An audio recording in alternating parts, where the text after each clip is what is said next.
Last episode में हमने देखा था कि जिन्हों ने आंद्रे को हरा दिया था। उसके बाद हमें एक एजेंट को दिखाते हैं जो मिस्टर व्हाइट से कहता है, मिस्टर व्हाइट वहाँ पे देखिए, वोंग डोंगसू सांस नहीं ले रहा, उसका दिल भी बंद हो गया है और संग जिनो भी कहीं पे भी नहीं दिख रहा। आगे हम एक बिल्डिंग पे जिनो को देखते हैं। उसने डोंगसू की शैडो को एक्सट्रैक्ट कर लिया था। वो उसे कहता है, मैंने शैडो एक्सचेंज का यूज करके बेरू के साथ जगह स्विच की थी। साउथ कोरिया में आके तुम्हें काफी समय हो गया है ना। अब तुम जिसे देख रहे हो वो सेओल सिटी है। अभी बेरू यूएस में होगा। वो जिन्हो को हील करने के लिए जो कुछ हो सकता है वो कर रहा है। डोंगसू की शैडो जिन्हो से कहती है, मेरे किंग प्लीज मुझे भी नाम दीजिए। हम देखते हैं कि डोंगसू की शैडो का भी रैंक जनरल होता है, इसलिए वो भी बात कर सकता है। जिन्हो डोंगसू की शैडो को कहता है, ग्रीड ये नाम कैसा रहेगा क्योंकि तुम ग्रीडिंग बन के मरे हो। हांग डोंगसू तुम इसके बारे में क्या सोचते हो, क्या ये तुम्हें अच्छा लगा? डोंगसू की शैडो कहती है, थैंक यू मेरे किंग। आगे हमें अगले दिन इंटरनेशनल गिल्ड कॉन्फ्रेंस में दिखाते हैं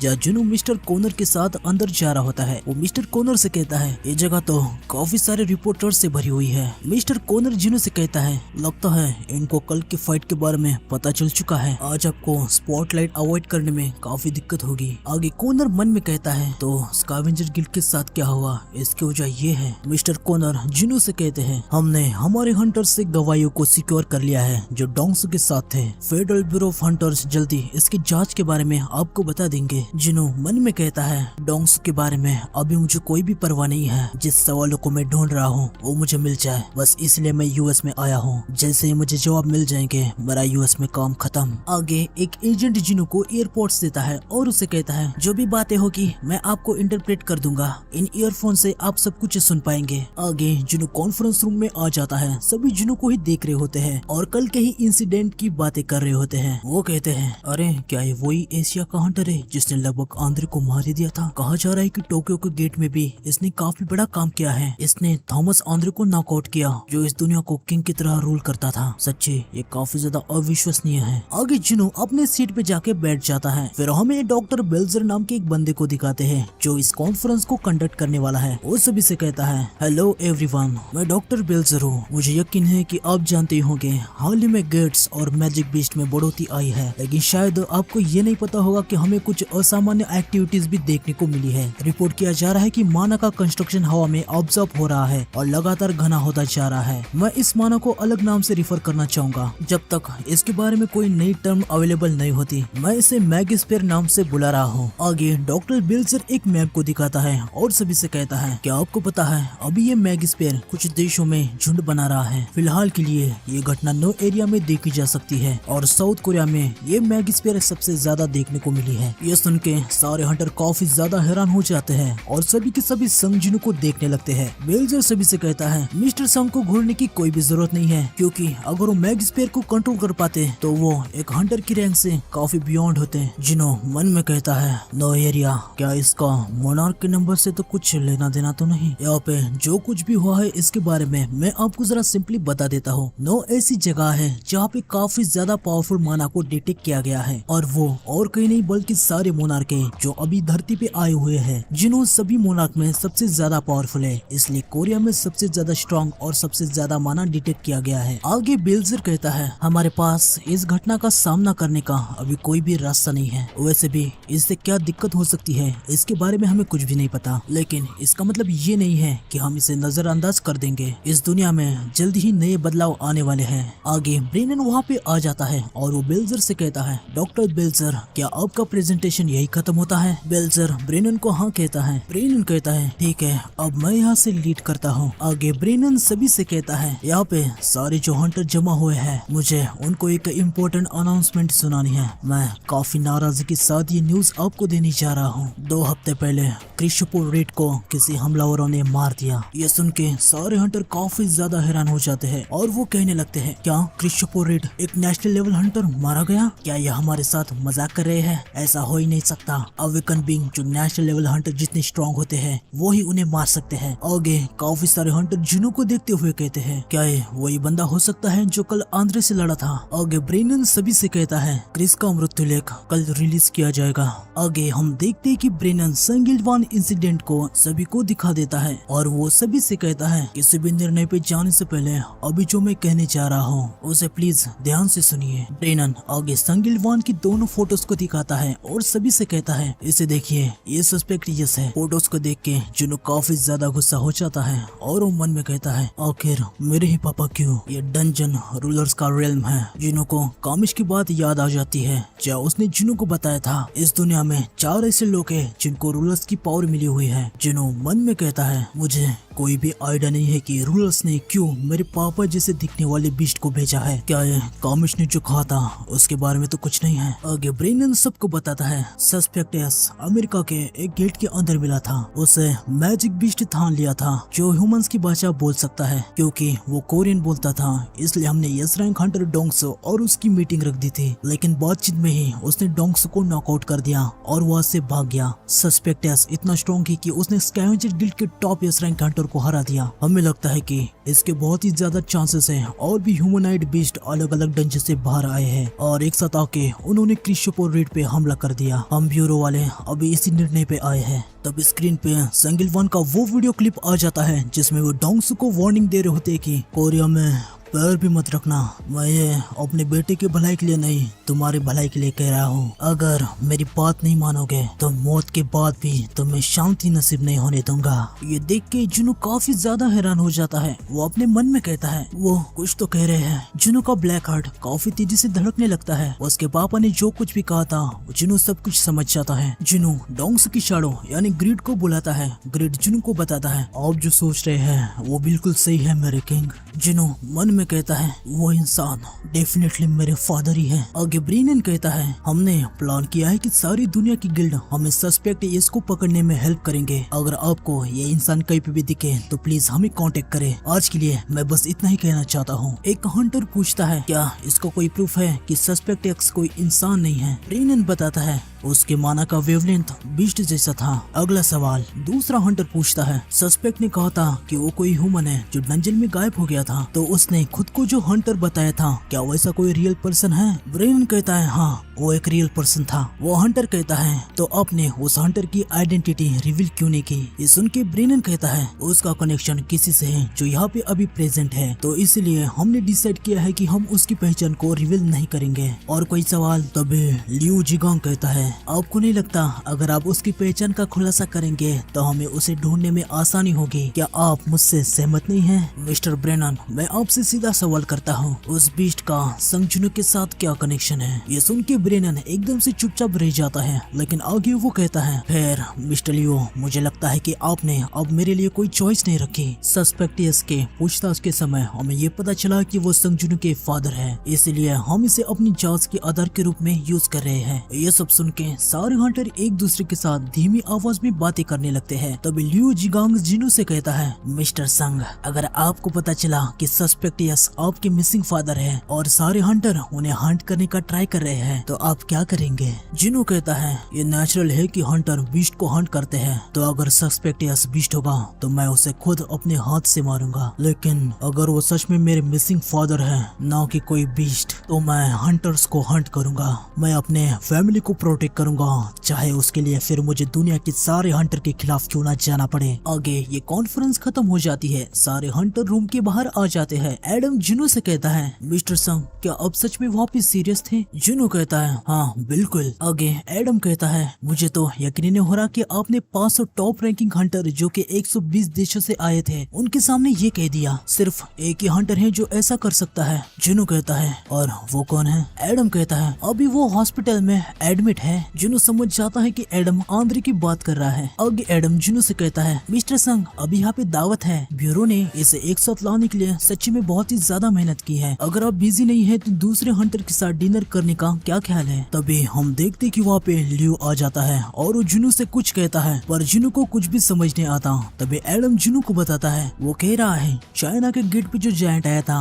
वो जो आपके हाथ से निकल गया था उसने उसको हराया है। जुनू एडम से कहता है क्या आपको चाइनीज भी आती है? एडम कहता है हाँ मैं एशियन रीजन का चार्ज हूँ तो मुझे ज्यादातर एशियन लैंग्वेज आती है। जुनू एडम से कहता है ठीक है तो इंटरप्रेट करते रही है। एडम लियू जिगांग की बातें जुनू को बताने लगता है। है वो कहता है जायंट कितने स्ट्रॉन्ग थे। इससे लियो जिंगांग काफी ज्यादा सरप्राइज हो गया था और उसके साथ पानी में फाइट करना और भी ज्यादा मुश्किल हो गया था। वो उस हंटर के बारे में और भी जानना चाहता था जिससे पावरफुल जायंट को काफी आसानी से हरा दिया और ये इससे भी खुश है कि आपने थॉमस को उसकी जगह पे रख दिया है। इससे पूरा यकीन है कि गलती थॉमस की होगी। ये सब सुनने के बाद जिनू मन में कहता है मैंने जब इसे पहली बार देखा था तो मुझे काफी ज्यादा चिड़चिड़ा सा लगा, लेकिन लगता है ये काफी ज्यादा इंटरेस्टिंग पर्सन है। आगे जिनू और लियो एक दूसरे से हाथ मिलाते हैं। बाद में लियो कुछ कहता है जिससे एडम शॉक हो जाता है। एडम जिनू को लियो की बात बताता है। वो आशा कर रहा है कि सस्पेक्ट आपके फादर नहीं है, वो आपसे बिल्कुल भी फाइट नहीं करना चाहता, उसने बस यही कहा, इसलिए मुझे लगता है कि उसका सुझाव व्यक्तिगत था। तभी वहाँ पे मिस्टर ब्रेनन आ जाते हैं और वो जिनू से कहते हैं मिस्टर संग क्या आपके पास कुछ मिनट है, आप हमारे साथ आ सकते हैं। हम देखते कि जुनू उनके साथ चला जाता है। आगे हम मिस सेलनर को देखते हैं। वो जुनू से कहती है मिस्टर संग काफी समय के बाद मिले हम। मिस सेलनर को देख के जुनू थोड़ा सा हैरान सा हो जाता है। वो अपने मन में कहता है ये तो अपग्रेडर मिस सेलनर है, ये यहाँ पे क्या कर रही है। जिनू मिस सेलनर से कहता है हाँ काफी ज्यादा टाइम हो गया, वैसे मैंने आपके साथ दूसरी मुलाकात के बारे में नहीं सोचा था। मिस सेलनर जुनू से कहती है काफी दिनों से मुझे हर रात एक ही सपना आ रहा है जहाँ ग्रेटेस्ट हंटर किसी बींग से मारे जा रहे हैं और कुछ दिनों बाद वो सपना सच हो रहा है। जुनू कहता है क्या क्रिस के साथ भी यही हुआ था। ब्रेनन बताता है हमने उसे वार्न किया था पर उसने हमारी बात नहीं सुनी और उसके परिणाम क्या हुए इसके बारे में तो आप जानते ही है। आगे मिस सेलनर कहती है पावरफुल हंटर जो हमारी दुनिया को प्रोटेक्ट कर हैं वो मरते रहेंगे, जो पिंक उनका शिकार कर रहे हैं वो कुछ भी करने से नहीं रुकेंगे। ये सुन के जिनू मिस सेलनर से कहता है तो क्या आप मुझे भी उनसे केयरफुल रहने के लिए वार्न कर रही हैं। मिस सेलनर कहती है नहीं, मैं चाहती हूँ कि आप उन हंटर को प्रोटेक्ट करें। ये सुन के जिनू काफी ज्यादा हैरान हो जाता है। मिस सेलनर आगे बताती है मैंने अपनी कोशिश करके सपनों में हत्यारों का चेहरा याद करने की पूरी कोशिश की लेकिन मैं असफल रही, तो मैंने दूसरा तरीका ट्राई करने का फैसला किया। मैंने अपनी एबिलिटी का यूज करके सपने के अंदर देखने का फैसला किया कि वास्तव में वो लोग कौन है। ये सुन के जिनू काफी ज्यादा हैरान हो जाता है और वो मिस सेलनर से कहता है तो क्या जब उस टाइम आप मेरी आंखों में देख रहे थे तो कुछ ऐसा ही कर रही थी। मिस सेलनर कहती है हाँ, मुझे उनमें लिमिटलेस पावर देखने को मिली और जब मैंने अपनी आंखों से उस चीज को देखा तो मेरे पास और कोई भी चॉइस नहीं थी, मैं जाग गई। मिस सेलनर कांपते हुए कहती है मुझे अभी भी साफ तौर पर याद है जब हमारी आंखें मिली एक आवाज ने मुझसे बात की। जिनू कहता है उस चीज ने एग्जैक्टली क्या कहा। मिस सेलनर बताती है उसने मुझसे कहा था कि वापस जा और आराम से वार का वेट करो। ये सुन के जिनू मन में कहता है ये वही है जो किंग ऑफ जायंट ने मुझसे कहा था, रूलर्स और मोनार्क के बीच में बैटल। तो ये जो बंदे हंटर के पीछे पड़े हैं ये किसके साइड है। आगे जिनू मिस सेलनर से कहता है लेकिन ये काम आप मुझसे ही क्यों करवाना चाहती है। मिस सेलनर बताती है मिस्टर संग सेम पावर मैंने आपके अंदर देखी है। जिनू मन में कहता है क्या उस दिन इन्होंने शैडो मोनार्क की पावर को मेरे अंदर देखा। अगर हमलावर जो इनके सपने में आए थे उनके पास भी सेम पावर है, इसका मतलब ये है कि वो मोनार्क हो सकते हैं। ब्रेनन जिनू से कहता है तीन बिंग्स जो हंटर की कैपेबिलिटी से काफी ज्यादा आगे है, तो उन्हें रोकने के लिए हमें आपके जैसे किसी हंटर की जरूरत है जो बराबर उनके सामने खड़ा हो सकता है। वैसे सच बताओ तो जब हमें कहा गया था कि आप ही हैं जो दूसरे हंटर को प्रोटेक्ट कर सकते हैं तो हमें इस पे जरा सा भी भरोसा नहीं था, लेकिन आपके मिस्टर आंद्रे के साथ की फाइट को देखने के बाद हमारा मन बदल गया। हम ये जानते हैं कि आप हमारे लिए फ्री में काम नहीं करेंगे, हम आपको जो भी चाहिए वो देने के लिए तैयार है। एवन सबसे कीमती ट्रेजर कामिश का रेन स्टोन भी। इस दुनिया में कुछ हंटर है जिन्हें ग्रेट ब्लेसिंग मिली हुई है और उनकी पावर्स इस दुनिया को सेफ रखती है, उनके बिना ये दुनिया खत्म हो जाएगी। लेकिन जिनू इनसे कहता है मुझे माफ कीजिए। ये सुन के ब्रेनन काफी ज्यादा पैनिक हो जाता है। वो जिनू से कहता है क्या ये इसलिए तो नहीं है क्योंकि आप आंद्रे से अभी भी काफी ज्यादा नाराज हैं। जिनू कहता है